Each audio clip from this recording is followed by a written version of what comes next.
Yeah, this is Cosplay Sewing 101, and I'm your host, Kita. So that's me. About me, I've been cosplaying for about 5 years now. I am fully self-taught. If you count like YouTube tutorials teaching, like self-teaching, but like, yeah, I didn't go to a fancy school or anything. I am awful at drawing and artsy stuff. So if you're also bad at drawing, like, do not worry, because this is not, you don't have to draw that much in sewing stuff. So you are going to be okay. And yeah. So I guess let's like clarify what cosplay is. It's like dressing up as other characters. It could be real, it could be fictional. You could do somebody from a video game, somebody from any sort of media. You could even cosplay real life people, like anything. It's commonly associated with nerd culture though. So it's usually associated with, video games, anime, cartoons, movies, things like that. And in the early internet days, I'm gonna guess like around early 2000s, mid 2000s, it was a lot less established. People were still trying to figure out the best techniques on how to get random finishes. Props especially were very rudimentary. A lot of people just kind of like winged stuff and, threw stuff on the wall and saw what sticked, right? Right now, if you go online, there's pretty much established methods of how to get certain finishes. Like everybody knows you use EVA foam basically, or Worbla or things like that. And there's a ton of tutorials online. So like, there's a lot more resources on learning how to do these things because other people have kind of like trailblazed the path in random cosplay techniques. And that's a picture of Jessica Negri, who her Pikachu like cosplay was like one of the first things in like the early mid 2000s. If any of you guys were in the internet back then, which you probably were, but like it was like everywhere. Like you had like those like image macros and stuff, and she would be like in like, wow, epic win, like for the win, and like all that like random nerd lingo back then. But yeah. Right now, way more tutorials. It is way more accessible, and it's not easier, but like a lot of people have failed, so you can learn from their failings and fail less because you don't have to make as many mistakes. And what is sewing? Sewing is joining pieces of fabric in a narrow line of stitches. And stitches are just two threads that are intertwined like that. And there's a little GIF over there that I found online on Google Images, and that's basically showing how a sewing machine works.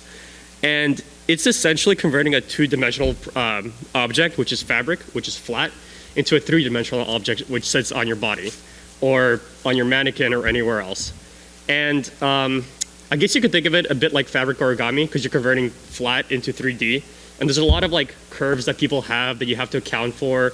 A lot of like flexibility concerns when you like raise your hand. When you raise your arm, you need extra fabric underneath your arm so it doesn't like get fully stretched out, and a lot of other things like that. So that a lot of the difficulties of sewing kind of come with figuring out how much fabric you have to account for, right? Do you add more fabric here? Do you take a fabric out there? So on and so forth. And a couple of fun facts about sewing. You don't really require artistic talent. It's more of like a craft. So does anybody in here do any sort of like metal work, woodwork, things like that? 3D printing, for example? Perfect, cool. So like, that like you can't really wing it on the fly. You kind of have to like plan stuff out when you start out. Because like, there's some steps that you do that you can't undo. So when you're starting out, let's say building like a dresser and you're a woodworker, right? If you cut something too early in the step and you're like following down all the steps, later down the line, you're gonna be like, oh my God, I messed up at step 1 and you're like on step 15 and you have to redo everything from scratch. So sewing is a bit like that. There's a lot of things that you can't undo, so you have to plan it out from start to finish. And I've personally had a lot of cases where I was like working on a project and I was like, oh my God, I have to undo everything to get back to this spot because I sewed that like pocket shut and I can't access it to do this extra step.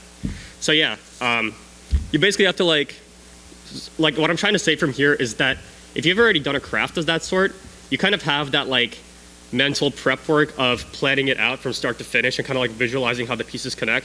So you're gonna be a lot better off. So sewing is less artsy, more like craftsy. So yeah, and most of the cost is front loaded. It is getting a sewing machine or an overlock machine / serger, but those are way down the line. And honestly, I don't think they're really that necessary unless you're working with very specific fabrics. And yeah, fabric can also vary a lot in price. So it can go from anywhere from like $5 a yard to like 50, if not more. So some things to keep in mind. It can get expensive if you're going with like really expensive fabrics. An example of this would be something like I see there's a Lucy cosplayer in the front. Lucy from Cyberpunk has a lot of very shiny technical fabrics. Those can get very expensive. Things that stretch, things that have custom embossed patterns can get very, very, very pricey. And if you mess up, you kind of have to buy more. So that is where the cost kind of accumulates. So yeah, not to like scare you guys, but it does get pricey. And let's see. So how's cosplay sewing different from normal sewing? There is way less reliance on actual proper technique. If it looks good, it's going to be good. But like that means that you don't have to really finish the inside. And I guess like a parallel to this would be like, do we have any like engineers here? Cool. Yeah. So you know how like you're like just look at the outside, do not look on the inside because it's gonna look awful. Like, yeah. So that's basically cosplay sewing. If you've ever seen like anybody take off like a helmet or a prop, you're gonna see that the inside is just like a mishmash. There's glue, open glue. It's not sanded, whatever. But like, who cares? People aren't going to see that. So like, right? So like, who cares? However, you should still finish the inside of your projects just because that gives it a lot more longevity. Things will, you can wash things. They're not gonna wear out as quickly. And if you ever like take off your jacket, for example, you won't be embarrassed to kind of like put it on the chair or whatever. So like, and it just makes it a lot easier to wear half the time. So I highly recommend you guys finish your projects or learn how to do it at least. And most people will only briefly look at it, so tiny mistakes won't really be noticed unless you're in a craftsmanship competition. So like, let's say you're gonna be passing by somebody, they're gonna be like, oh look, that's a great cosplay, and you're like, thank you, but like, internally you're like, oh my god, I made so many mistakes, but people aren't going to know the mistakes you made. If they're very small stitches, if things aren't like perfectly lined up, they're not gonna care. So there's a lot less, I guess there's a lot more breathing room and kind of like messing up. And cosplay sewing is usually a lot more interesting because the designs are really wacky and like totally out there. So like, using an example of Genshin, Genshin has some crazy ass designs, and oh my god, they're just like ridiculous. They look really, really cool, but like they are completely different from what you could like buy at like H&M or something. Completely different. And that's interesting as a challenge because it's something that you're never really going to be able to buy at like Goodwill or whatever. But it's also interesting because it's going to be, you're going to basically have to like freehand everything, like make it from scratch. You can't really buy things. And how do you want to start? So you usually are going to start with like hand sewing. Super accessible, super cheap. You have perfect, hand sewing is just using a needle and thread, and you kind of like go in between the layers of fabric. And it's perfect because you know exactly where the needle is going to enter and where it's going to exit. You have a lot of fine control. You can kind of like manipulate fabric very freely. And it's great for fine work or tricky angles. So like if you're trying to like fix a pocket inside of pants or something, or you're trying to like, let's say your bow came off your, this actually happened. So this girl, she had like a Sailor Mars cosplay. She had like a bow on the back and the bow fell off. So like you could take off the entire outfit and fix it, or you can kind of just like have somebody just like freehand kind of like sew it back on in the middle of like the day. So it's really good for that. It's also really small and really light. So you could just have like a kit to carry around with you at all times, like at cons. And like I highly recommend having like a kit of like thread for your cosplay and just like needles and probably like some sort of scissors, something or like snips, just so you can like fix things up. A button falls off, you could just like reattach it really quickly. It's super easy. The only issue with this is that it's extremely slow because you're doing it by hand. And it can also look really ugly if your stitches are uneven. And the issue with this is that you can make them look nicer if you go slower, but then you're going even slower. So it will take you forever. I recommend you do not make any full outfits by hand.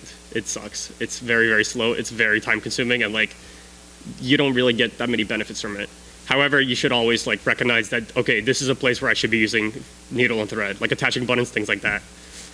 After that, you can move on to machine sewing. So this is extremely fast. This is what everybody considers to be like, when you think of sewing, you think of machine sewing. You have a sewing machine, it basically just goes, needle goes down and up, and it creates a line of stitches. It's extremely fast. All the stitches are going to be ideally regularly spaced, so it looks really nice and professional.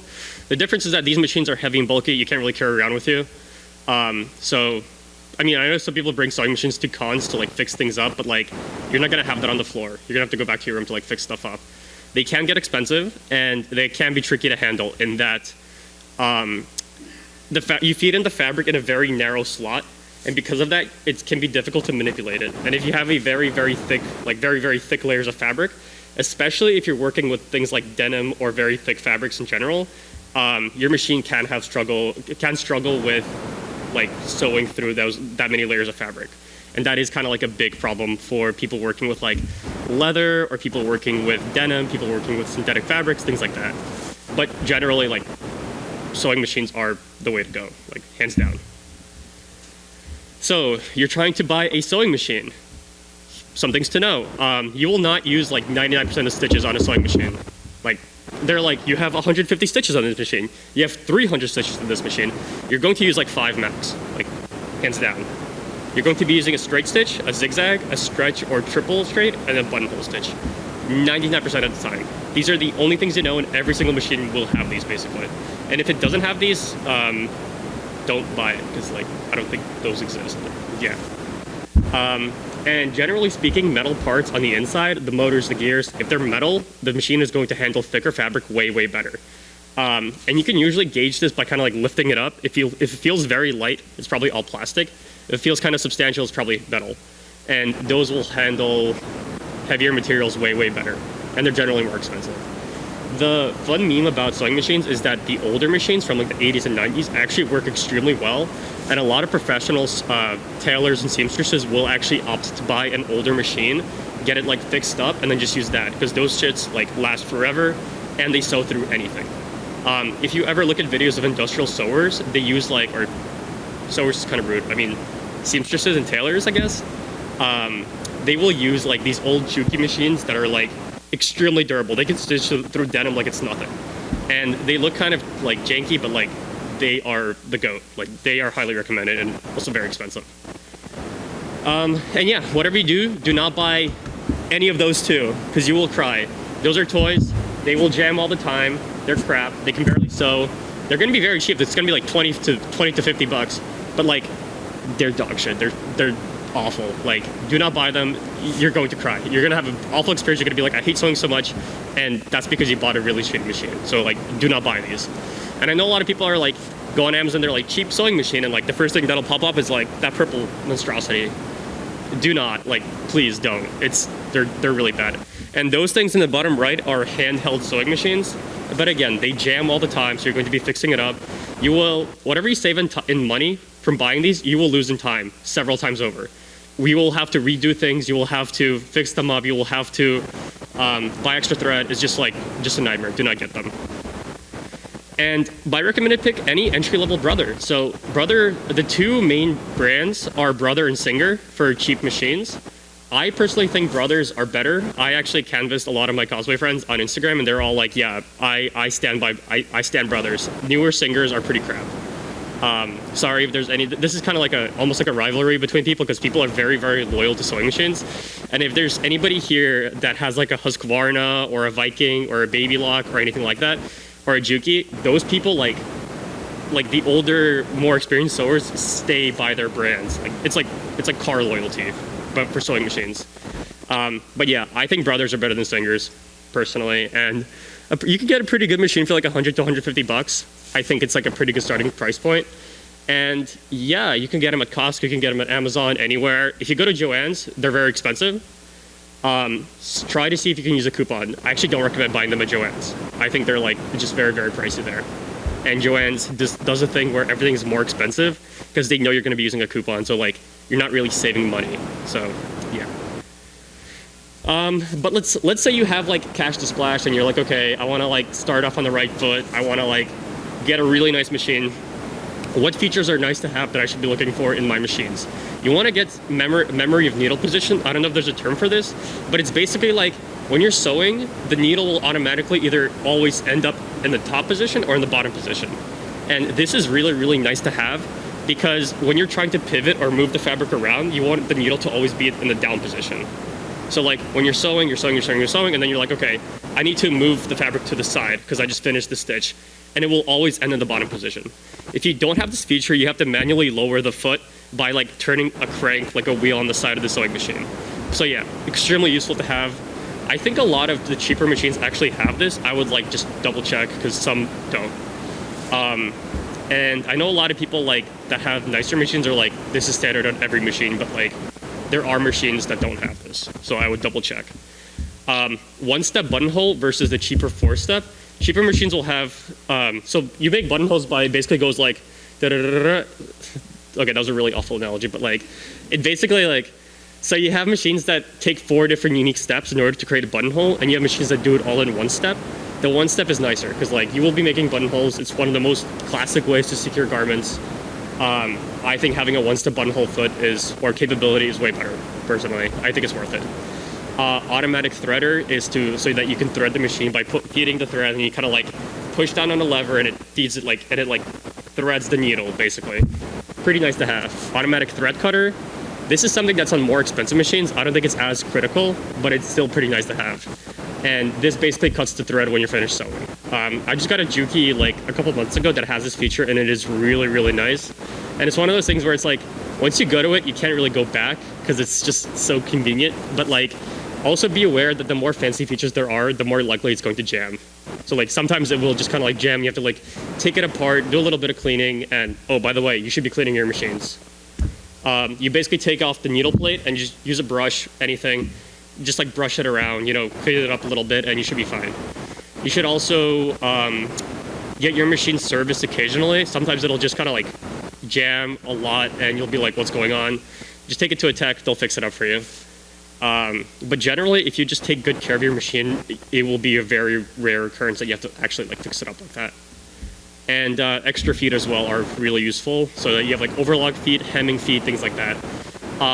Be aware that a lot of the times you're going to be like, I bought this kit, but I don't know how to use any of these, or none of this is really useful, because like at the end of the day, you're not really going to be doing a lot of techniques when you first start out. So like, I would just be like kind of conservative when it comes to buying stuff, because like it is very fun to buy things for sewing, because like there's like all these gadgets and trinkets and baubles, but like you're gonna be wasting a lot of money, and like I waste a lot of money on stuff that I don't use, so don't make that mistake.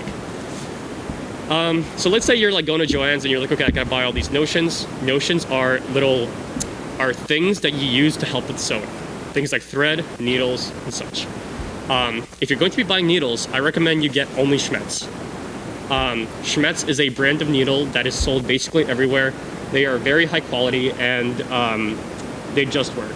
Getting cheaper needles can cause a lot of issues with feeding, as in the machine will jam, and I highly don't recommend doing that, because like it's just going to suck ass. So yeah, don't skimp on the price for needles. And needles are pretty cheap too. You can get a pack of needles for like 5 needles, like $4 or $5. So like, well worth it. And those shits last for a while. Needles have sizes, and I actually don't know what they work. I just go with like size 70 or 80 for everything, and it just works out. So like, it's still going. If you're doing thicker material, you need a thicker needle, because otherwise the needle will snap and break. And this is something that'll happen sometimes. When that does, you just, take the needle off, find the piece that broke, fish it out, replace the needle, and you're good to go again. Universal needles are used everywhere. There's also this type of needle called microtex, which are these extremely sharp needles. And one of my friends actually put me on this. Actually, wait, I forgot to ask. Does anybody here sew already? Okay, well, this is 101, so like I'm probably saying stuff you already know, but anyways. Yeah, so has anybody here sewn jersey or like stretch fabrics?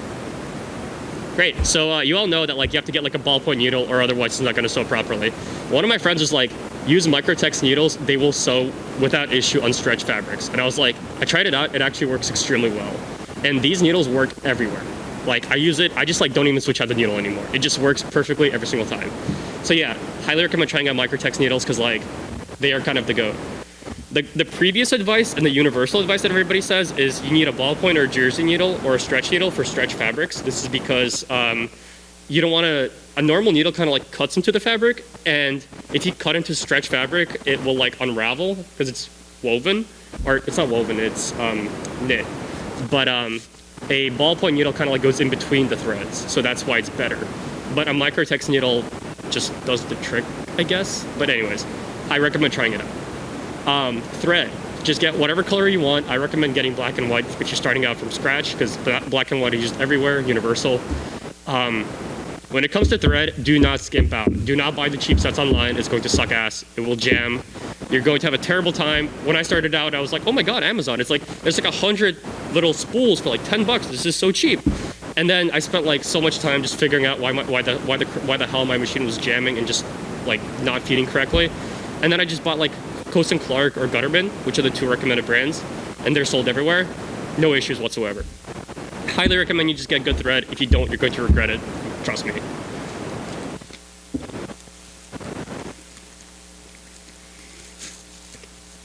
You're also going to want to get pins. Pins are how you hold fabric together, basically. I found this really, really nice like set of like a magnet tray to hold your pins, and also the pins themselves on Amazon. It's a brand called like Grab It, and it looks like that blue thing, and it was like $10, and it's really nice because like you're sewing, you're pinning your stuff. You can just grab it from the tray. And when you're done with like when you're like about to sew over the needle, you just pull out the pin and throw it in the tray. The tray's magnetic, so it just like collects everything. Super, super, super nice to have. Like highly recommended. It's really cheap and it's got everything. You want to get designated fabric cutting scissors. You don't have to get expensive scissors. You just want to have scissors that you use only for fabric. If you start cutting paper, it's going to dull the fuck out of your scissors. If you start like cutting anything but fabric with your scissors, it's going to start dulling it, and you're gonna cry. There's a lot of memes that go like about like people using fabric cutting scissors for other things because they don't know any better, and just don't do it. It's gonna dull your scissors. It's gonna suck.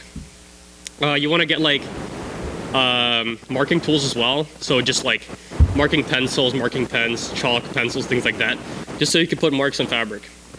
These marking tools are generally meant, these marking tools will come off of fabric in different ways.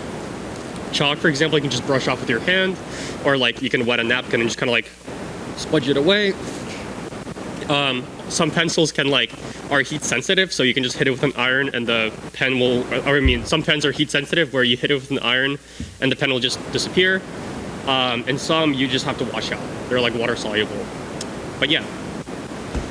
Marking tools, you want to have a variety. You want to have different types because some tools will not work on certain fabrics. A very common example that I've run into is that if you're doing something with spandex or something that's very, very slick and like slippery, I found that marking pens will not really latch onto the fabric that well. Chalk pencils do though. So you want to have a variety so you're always ready for any situation. And you want to have them in different colors too. If you have like a black marking pen, for example, you can't really mark black fabric with it because you can't see it. It's black on black. So like that's when you would use a white marking pen instead. So yeah, you can get them pretty much anywhere.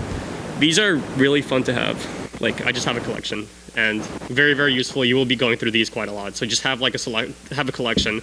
I recommend getting some heat erasing pens where they erase by you hit it with an iron and it erases. A chalk roller, which is that thing in the bottom right, which is like you kind of like roll it over and it leaves a line of chalk, and then you can just brush it off with your hand. And washable or water soluble pencils. So yeah, these are pretty solid. Would recommend. And if you might already have these at home, but if you don't, you definitely want to get them. You want to get an iron.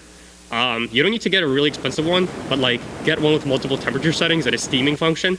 Steaming function is key. You want to be able to like really steam the hell out of your fabric. You will run into fabric that will not handle it that well, and yeah, you want to be able to like just steam the hell out of just whatever you're ironing. You want to get an ironing board. You can get really cheap ones at like IKEA, which is where I got my current one. And you want to get a press cloth.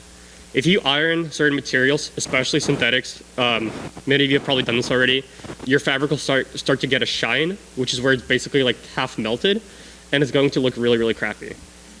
In order to get around this, you have to use a press cloth, as in you have like a layer of cloth in between the iron and whatever fabric you're ironing. And this is, after you get shine on fabric, it's not really undoable, so you want to prevent this. And you can use any sort of 100% cotton rag. You can get specialty like meshes. You can use, I think people even use like gauze, like sheets of gauze, like in the old days. I use a cheetah print bandana I got in like 3rd grade. It's 100% cotton, it works, like, whatever. But yeah, highly recommended. That picture over there is a Clover brand, like pressing mat that's like half, you can see through it, so it's really, really convenient. But like, again, you don't really have to splurge. You can just use, anything cotton, and it'll just work. Another fun tip, and this is kind of ratchet, but like, if you're in a hotel and you don't have a press cloth, you can use a towel. You can just like put a towel over your clothing and then just like iron it with the hotel iron. The issue with this is that the towel is really thick, so you have to like, it's going to not iron as well. So I just recommend bringing some sort of press cloth with you to hotels if you're going to be ironing stuff. The other thing to know is that irons can get like residue inside of it. So when you start ironing, you might have like prints on your fabric. This is especially true in hotels because you don't know who used it before. You don't know if they like ironed something that's sticky, if there's like melted residue on the bottom of the iron. But if you have a press cloth, your press cloth gets dirty, not your costume. So tips to use. And if you're looking for other stuff to buy Notion-wise, you can get a cutting mat and a rotary cutter. It's basically like a pizza cutter thing that you use to like cut fabric out. Super, super, super convenient. Way, way faster than cutting with scissors. Like, highly recommend getting one of these bad boys. And Joann's has bundles for fairly cheap. The one I linked, the one in the upper right actually is a brand by Fiskars, and it includes a very nice like 24-inch transparent ruler, a cutting tool, and a 2x3 foot cutting mat. That bundle is really nice. It's like $50, but you can get discounts for it. You will be using that thing for every single project basically. After you go switch to this, you will not go back. The other thing to know is that they do sell cutting mats that are very small, like 12 inches by 12 inches, or like very, very tiny cutting mats. Do not get those. You're gonna be like, oh my god, I'm trying to cut out this like fabric for a t-shirt, and you have to like move it around every single time because you don't want to cut on your floor, obviously. That's gonna dull your blade, and it's going to dull, and you're gonna cut into your floor. So 2x3 I think is the perfect size for somebody starting out. And a 45mm rotary cutter, which is like just the diameter of the blade itself. And you also want to get transparent rulers. I mean, there's a big one that comes with that kit, but like, you want to get smaller ones too because it's very bulky and difficult to maneuver. I just like to get like standard 12-inch transparent rulers. Yeah, sewing stores will usually have them. Is anybody here from New York? Sick. Okay, the Garment District in New York has a lot of stores that sell these things, and try not to spend too much money because I always do, and it's like, I just like having a bunch of rulers at hand. It's very convenient. Also, please get a walking foot. So, sewing machines feed the fabric underneath. So when you put the fabric on, there are these like teeth that come out and push the fabric forward. And it only happens from the bottom of the sewing machine. You can get an attachment for your sewing machine that also pushes the fabric from the top as well. So it's going for both sides. This makes this is 100% necessary for stretchy fabrics and anything really thick. So if you're making, like, for example, a fake leather belt or something, right? You definitely need one of these so that it feeds more reliably. And there's really no downside to using it, so I just keep mine on 99% of the time. I only take it off if I'm making zippers because you need a zipper foot, or if I'm attaching zippers because you need a zipper foot, or for buttonholes. But this thing works for everything. If you go to Joann's, they're gonna be like, you can get this expensive $50 one, but like, you can also find them for like $15 or $10, and they work the same from what I can tell. And more expensive sewing machines will actually have them included inside of the box. So like, you can also run the numbers, like if I buy a more expensive sewing machine, I won't have to buy this thing as well. So yeah, I guess gauge that. But yeah, highly recommend getting one of these.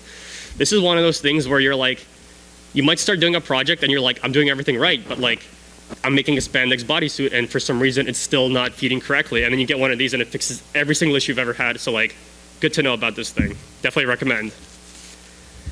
So how do you want to get started with cosplays? You want to gather a ton of reference images. You want to get as many angles as possible. And you can also leverage what people already did. You can just Google, you know, XYZ cosplay. I highly recommend Googling for what other people did, because a very big difficulty of cosplay is converting, like, especially like anime stuff, converting like 2D character designs into like real life fabrics. So it can be difficult to gauge whether something is like sweater knit, whether something is just a polyester, whether something is neoprene, what sort of fabric it is. And by looking at what other people have done in the past, you can be like, oh, that looks pretty good, or wow, I don't really like the fabric choice they used for this. So for example, I actually did make David from Edge Runners, and I made the jacket and the pants. And I was looking at what some of the fabric companies were making, or what some of the cosplay companies were making. And a lot of cosplay companies used like a nylon for the jacket base, the yellow fabric. And I was like, I don't really like the way it looks. I think it would be better if I used like a shiny yellow vinyl instead, because I think that looks more cyberpunkish and more like kind of gaudy, because cyberpunk is meant to be kind of gaudy.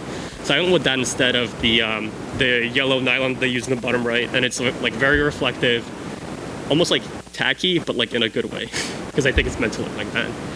But yeah, you want to get a lot of reference images. If you're doing something like anime, try to find concept art, because things like in the bottom left, for example, they specifically try to capture as many angles as possible, and there's a lot of close-ups, so it's really, really good. If you're doing a video game, you might want to just go into the video game and like position the camera around the character and just take a lot of screenshots and just use that for like reference. I've done that for a character before.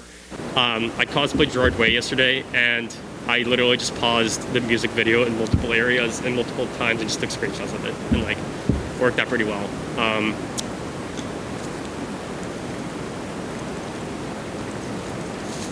Oh yeah, if y'all have questions, just like raise your hands.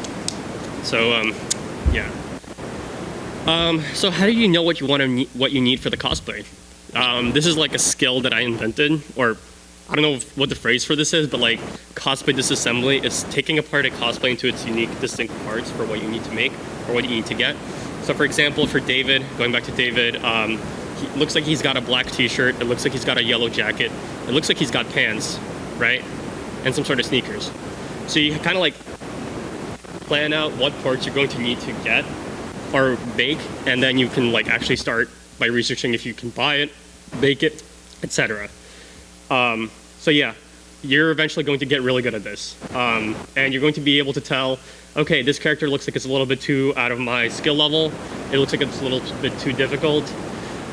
This is extremely difficult for Genshin characters because they have a lot of random trinkets and baubles and stuff. They've got like sashes, they've got all these pauldrons and stuff, and it's a lot of stuff. But for something like this, pretty straightforward. You know, jacket, he's got a cross, he's got a t-shirt or something, he's got like suspenders, yeah. So for an example is Akihiko Sanada from Persona 3, if any of you know this character. So pretty straightforward. He's got a red vest, looks like a red vest. He's got a white button-down shirt. He's got black chinos, and he's got gloves. And he's got a necktie or like a satin ribbon or something. So like, you can kind of tell that, you can kind of gauge what you're going to need to buy or what you're going to need to make just by kind of like looking at the character and being like, okay, this character's wearing these unique parts. And yeah, you can also kind of gauge what materials these are. So like, that's a sweater, or that looks like a sweater. I would assume it's going to be wool or something like a little thicker. And I know a lot of like cosplay shops will sell like the wrong type of material. Again, this is like open to interpretation, but I've seen people that like buy what looks like a sweater vest, but it's made from very thin polyester, and you're kind of like, well, this is a sweater vest, why is it so thin? Like, that's not really matching to what I would imagine the fabric to be. But yeah. And the question is always, you know, can I buy it versus can I make it? And you might have this thing when you start out where you're like, I'm a hardo, I gotta make every part of my costume. But like, you don't have to do that unless you're in a competition. Like, you can just buy stuff that is easily attainable. For this cosplay, for example, I'm doing Scat from TF2. I just bought this. This is a gilded t-shirt. If you can just buy it for like $6, just do it. You don't have to like make every single piece because like, there's no point. Things like that are just a waste of time and money, especially because fabric is actually quite expensive. And the time that you would like your time was more valuable than buying like a $10 t-shirt, probably. So yeah, and there's a surprising amount of cosplays you can pull off with minimal sewing, like Shaggy, for example. And they call these like closet cosplays. And yeah, so I mean, like, if you're making a cosplay, you don't have to make some common examples of stuff you can just reuse are like black pants, t-shirts, white button-down shirts. If you're making like a cosplay of, let's say like Apollo from Ace Attorney, red vest, white shirt, and I know because I just saw a dude over there. You can just like reuse your white button-down shirt you got at Uniqlo or something. You don't have to make it yourself, unless you're in a competition. But like, then they get a little bit more like you have to make 80% of your cosplay by hand, and then you obviously have to do it. So you can start by changing existing garments. You can either buy an existing garment, you can use old clothing, you can alter it. And the reason why this is so good is because you kind of like start by visualizing how a garment is constructed, the different panels that put together a garment, the side panels, the sleeves, things like that. This is a cosplay I was working on in like college of Shuichi Saihara from Danganronpa V3, I believe. Yeah, V3. And I just went to Goodwill, I bought a striped jacket that was way too oversized, and I was just like, kind of like going hand with it and attaching a bunch of random stuff to it. And this is nice because you only have to focus on the tiny details. You only have to focus on the patches, the embellishments, very, very small things. You don't have to focus on the actual overall construction of it because it's already basically done. So super nice. Very, very good way to start in my opinion. What next? You can go on to using sewing patterns. Sewing patterns are blueprints for fabric, like architectural blueprints basically. You have all the different panels, you trace them over, you cut them out, and then you put them together. It's got both the the shapes of the objects, the shapes of the panels, and the instructions on how to put it together. The issue with this is that they tend to fit a standard body, and what I mean is that they will not fit your body, even if, like, I don't know why, none of the patterns fit. Like, they're just like, you will have to change them around. I've never heard anybody who was like, I made this and it fits me perfectly. Not a single person. They always fit awful, and I don't know, man. They're just like, they just suck. They're really good to start out with though, but like, you'll very quickly be like, I followed the instructions, I measured my body, why does it still fit like ass? And they just do. So yeah, it's a really good way to start though. So I recommend starting with the quick sew line, which are generally easier, simpler patterns. Joann frequently has very good sales, like $1 sales on patterns. Never ever buy them full price. They cost like 20 bucks a pattern, but they'll have sales for like $1 to $3 each pattern. So I would just buy them then. You can also find free patterns online, or you can buy patterns online and you just print them out and tape them together. So yeah, the other thing to note is that 99% of patterns are based on real garments, like button-down shirts, dresses, t-shirts, things like that. So if you're doing a cosplay pattern that's a little too wacky, like a bodysuit, you might have difficulty finding it. However, in recent days, a lot of sewing companies have started making more cosplay patterns. They don't call them by their real name because they don't want to get copyright striked. So they go like superhero outfit for somebody who's literally Deku from My Hero Academia, or like athletic youth costume for a Pokemon trainer. So it's like really goofy. But yeah, there's a lot more. Like I said, there's a lot more resources and there's a lot more cosplay patterns out there right now. Yaya Han actually basically pioneered like a lot of the cosplay patterns and cosplay fabrics. So yeah, I would Google that. And these are a couple of the McCall's patterns. Also, male selection of patterns blows. Like, it sucks. Sucks ass. True that. No, I'm serious. You will have, okay, if you're shopping for male patterns, you will have like 3 choices. You will have variations of button-down shirts, pajamas, and like pants, and variations of trousers. So you're screwed. Good luck. And it'll also fit like shit. So like, it's just bad overall. You're gonna notice you're going to notice the limitations very, very quickly. But like, it is still good because you don't really have to think about it. But like, eventually you're gonna be like, I feel like I'm spending more time altering the patterns than like actually making them. So like, why can't I just start making my own patterns? Which is my segue into the next section. And this is another limitation. Oh, actually no, the segue is actually in a slide forward, but anyways. So like, you're gonna run into cosplays that are very, very, how do I put it? There's no like direct translation into actual life pieces of patterns that you can use. So this is, for example, Red Archer Emiya from Fate Stay Night or Fate Grand Order. And you're gonna be like, okay, so what are the different pieces of this cosplay? Looks like he's got some sort of muscle shirt over here, and I can't tell if that's spandex or leather or what, because it's very defined, but it's also like not shiny like spandex, so like kind of bizarre. He's got some sort of pants with like stripes over here, or like leather belts or something. He's got like a butt cape. I don't know what the term for this is, but like, he's got like these like weird arm like pauldron cloth things, metal discs, and you're gonna have a lot of questions. You're gonna be like, what the hell is this? Are these gray lines, are they embroidered? Are they sewn on? Are they screen printed? Was screen printing on spandex look bad because it's stretched out? So like, lots of questions. And yeah, I actually made this before and it was a nightmare. You're gonna be doing a lot of prototyping. Like, will this work? Oh my god, I need to like interface the spandex because it's gonna get stretched out. If I stretch it out, it's going to look bad.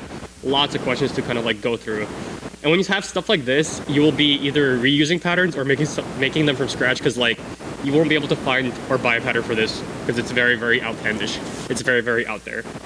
And this is pretty much common with very like fantasy-esque outfits. Fate Grand Order, for example, and Genshin have a lot of like outlandish patterns which look kind of similar to real life, but like, you will not be able to buy it directly. You'll have to like modify it or something. So you can do this by also repurposing patterns. So this is a very common thing that I've seen online in a lot of older cosplay websites and like forums, where they will get this specific pattern, McCall's M4745, which is like a Civil War reenactment uniform or something. And this specific one is almost 1-to-1 to a Gakuran, which is a classic like Japanese schoolboy uniform thing. So a lot of people will just buy this pattern use this exact cutout and just repurpose this into this. And this is an example of repurposing a pattern. So you buy a pattern for something, and you alter things. You know, take fabric in, let fabric out, change some of the geometry, and then you create a completely different create a completely different outfit. And the reason why this works is because the gakurons are actually based off of, I believe it was like naval uniforms or something like that, like military uniforms. So that's why they're very similar, and you can kind of like just alter the first one to create the second one. So on to pattern drafting, which is actually creating patterns from scratch.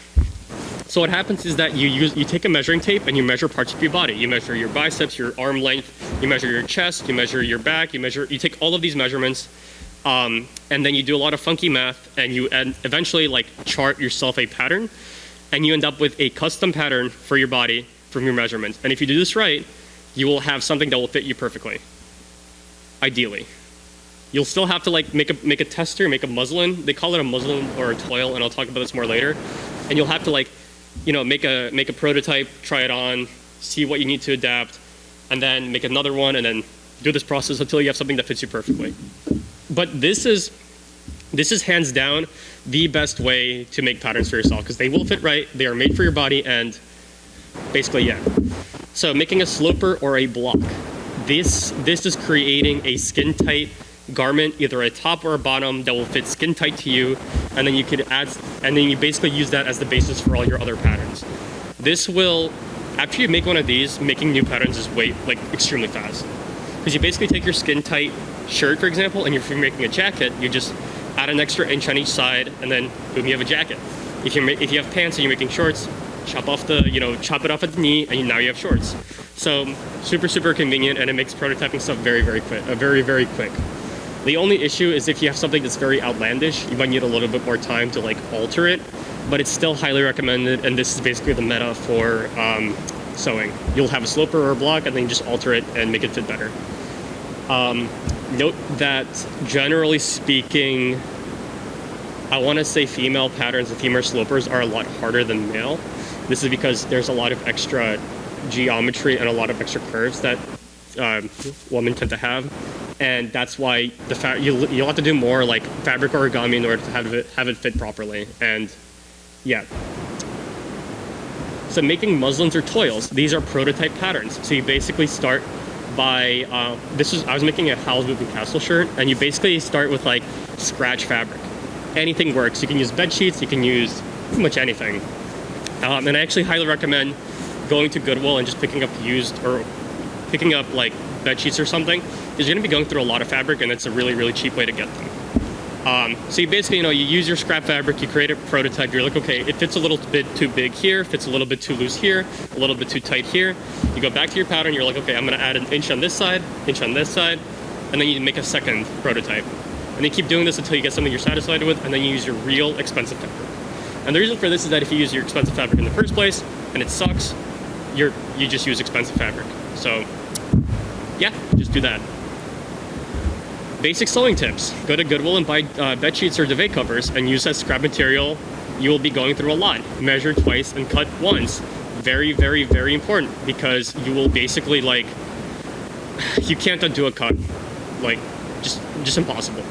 And do not buy anything at Joann's full price. It is extremely expensive. Their app has coupons all the time. Like, please. It's always like 50% off an object, 50% off an item, 40% off an item, etc. Highly recommend. What makes a project pop? Or otherwise, how can you improve your projects? Iron everything. Like, what separates an amateur from a pro is ironing. Like, you want to iron everything. You want to iron your fabric before you cut it out. You want to crease all your edges. You're making a shirt, whatever, iron everything. Ironing will make it look much better. If you bought a pre-bought, even if you bought a pre-bought cosplay, iron that shit. Because like, ironing just makes it look so much better. Always do it. Always just have your ironing board set up and your iron on when you're sewing, because like, you want to be pressing everything basically. You want to be measuring, pinning, and ironing carefully as well. If you make a couple of minor mistakes, they compound together. If you cut something out and you don't really follow the line that exactly, a quarter of an inch, and then you don't pin it correctly, and you make a mistake of another quarter of an inch, that's a half an inch mistake. So these mistakes compound over time. You basically want to be very careful with this stuff, because like, you're gonna be like, oh my god, I made a couple minor mistakes, and then you actually try it on and it's a little too tight. This is especially important for skin tight outfits, spandex, things like that. So yeah. Also, yeah, be very, very careful when cutting so you don't catch other pieces of your project. I've had this happen a lot where you're like cutting or sewing or something, and you kind of like, it folds over a little bit, and then you're like hitting it with the, you know, the rotary cutter, and then you slice off a piece of fabric on the other end, and boy, does it suck. So make sure your fabric is flat when you're sewing it. Make sure there's no unexpected surprises. And again, be careful when you're cutting, because like, I've made a bunch of mistakes, and you basically have to redo your project from scratch if you do something like that. So be very, very careful. Also, rotary cutters are very, very sharp. Watch your fingers. The what? Yeah, I've done this thing where you're kind of like holding the ruler like this, and you're going like that, and you can like slice off a piece of, yeah, it's rough. Be very careful, please. And learn to ask the right questions. Sometimes you'll have this thing where you look at Google doom spiral, where you have like the incorrect, or actually, anybody here know the XY problem? It's like, it's basically like making the, if somebody asks an incorrect question, and then people are like, what problem are you trying to solve? And the problem they're solving is completely irrelevant to the question. So like, you wanna make sure that you're asking the right questions when you're Googling for solutions. So like, for example, you wanna talk about the problem rather than the solution. So like, when you're trying to install a zipper, right? A lot of people make the mistake of trying to sew through the metal part of a zipper, and like, you can't do that. It's metal, you're gonna break your needle. And they're gonna be like, I need to get stronger needles, but like, the real issue is that there's a different technique that they should be doing instead of like, trying to solve that problem. But yeah, if you know how to ask the right questions, this will take you very, very far in cosplay. The internet is your friend. YouTube is free for now. I don't know, they're like kind of doing dumb shit all the time, but anyways, YouTube has a lot of really great resources. It's also free, and there's a lot of really great YouTubers out there. Professor Pincushion is a very standard, what's it called? Very, very classically recommended techniques expert. Cornelius Courtring is really, really good for menswear specifically. And I know about this because I sew for myself and I'm a man, so like, mainly menswear as well. At Atelier Saison is, I believe it's like a Japanese fabric making, or like a Japanese seamstress or something, but they're also very, very good. And you can just Google techniques, Google how to make pants, etc., etc. Lots of really great YouTubers out there. This is not a definitive list. One last thing, you want to take a lot of breaks. If you're tired when you're sewing, it's going to suffer. If you're rushing, it's going to suffer. If you're thinking about something else, it's going to suffer. I swear, there's like, if you're trying to get something done and you're not completely focused on sewing, and you're like, I want to go do something else after this, it's like the gods of sewing will know this and they will make you mess up. Like every single time, make sure you're like in the zone. You're like, okay, I'm relaxed, I'm sewing. Because once you get angry, once you start getting frustrated, just like take a break. Because like if you start rushing after that, you're gonna mess up. It's gonna suck ass.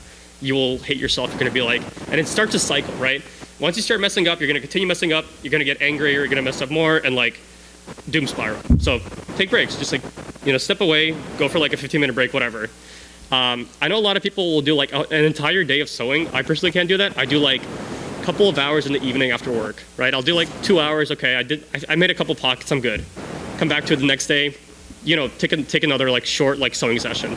And this kind of makes it like that you don't get angry or tired. It's just like chill. You're just like, okay, I'm just gonna like put on some music, sew for a couple hours, and then I'm done. So yeah, you get what you put into it. So put in good vibes, I guess. And TLDR, yeah, start by altering existing patterns and understanding how the process of putting the panels together works. Step up to using patterns, sewing patterns, and eventually learn to draft your own patterns. And that's basically it. That is my presentation. Questions?